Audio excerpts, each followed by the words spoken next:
ನಮಸ್ಕಾರ, welcome to Yoyo Kannada. ಬನ್ನೀಗ ನೋಡೋಣ ಹವಾಮಾನದ ವರದಿ. ಕರ್ನಾಟಕದ ಹಲವು ಜಿಲ್ಲೆಗಳಲ್ಲಿ ಸೆಪ್ಟೆಂಬರ್ 5ರವರೆಗೂ ಭಾರೀ ಮಳೆಯಾಗುವ ಮುನ್ಸೂಚನೆಯನ್ನ ಹವಾಮಾನ ಇಲಾಖೆ ನೀಡಿದೆ. ಕರ್ನಾಟಕದ ಕರಾವಳಿ ಮತ್ತು ಒಳನಾಡಿನ ಕೆಲವು ಜಿಲ್ಲೆಗಳಲ್ಲಿ ಭಾರೀ ಮಳೆಯ ಮುನ್ಸೂಚನೆಯನ್ನ ಹವಾಮಾನ ಇಲಾಖೆ ಘೋಷಣೆ ಮಾಡಿದೆ. ಛತ್ತೀಸ್ಗಢದ ಕರಾವಳಿಯಲ್ಲಿ ರೂಪುಗೊಂಡ ಕಡಿಮೆ ಒತ್ತಡದ ವಲಯ ಈ ವ್ಯಾಪಕ ಮಳೆಗೆ ಕಾರಣವಾಗಿದೆ. ಆಗಸ್ಟ್ 30 ಮತ್ತು 31ರಂದು ಕರಾವಳಿ ಜಿಲ್ಲೆಗಳಿಗೆ ಆರೆಂಜ್ ಎಚ್ಚರಿಕೆ, ಸೆಪ್ಟೆಂಬರ್ 1ರಿಂದ 3ರವರೆಗೂ ಯೆಲ್ಲೋ ಎಚ್ಚರಿಕೆ ಜಾರಿಯಲ್ಲಿದೆ. ದಕ್ಷಿಣ ಕನ್ನಡ, ಉಡುಪಿ ಜಿಲ್ಲೆಗಳಿಗೆ ರೆಡ್ ಎಚ್ಚರಿಕೆ ಘೋಷಣೆ ಮಾಡಲಾಗಿದೆ.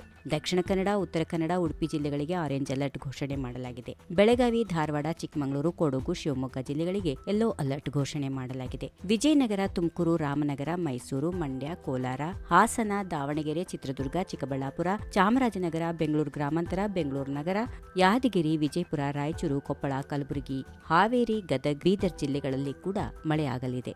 ಈ ಬಾರಿ ಮುಂಗಾರು ಆರಂಭವಾದಾಗಿನಿಂದ ಕರ್ನಾಟಕದಾದ್ಯಂತ ಮಳೆ ಚೆನ್ನಾಗಿ ಬಂದಿದೆ. ಮಧ್ಯೆ ಮಧ್ಯೆ ಒಂದೆರಡು ದಿನ ಬಿಡು ಕೊಟ್ಟರೂ ಉತ್ತಮ ಮಳೆಯಾಗಿದೆ.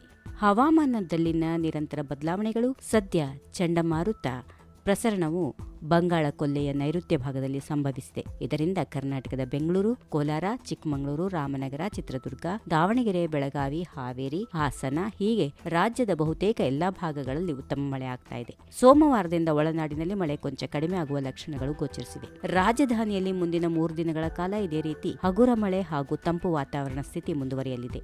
ಮೊಬ್ಬು ಕವಿದ ವಾತಾವರಣದ ಸ್ಥಿತಿ ಕಂಡುಬರಲಿದೆ. ನಗರದಲ್ಲಿ ಗರಿಷ್ಠ ತಾಪಮಾನ 28ರಿಂದ 27 ಮತ್ತು ಕನಿಷ್ಠ ತಾಪಮಾನ 20 ಡಿಗ್ರಿ ಸೆಲ್ಸಿಯಸ್ ದಾಖಲಾಗುವ ನಿರೀಕ್ಷೆ ಇದೆ ಎಂದು ಹವಾಮಾನ ಇಲಾಖೆ ಬೆಂಗಳೂರು ಕೇಂದ್ರ ಮಾಹಿತಿ ನೀಡಿದೆ.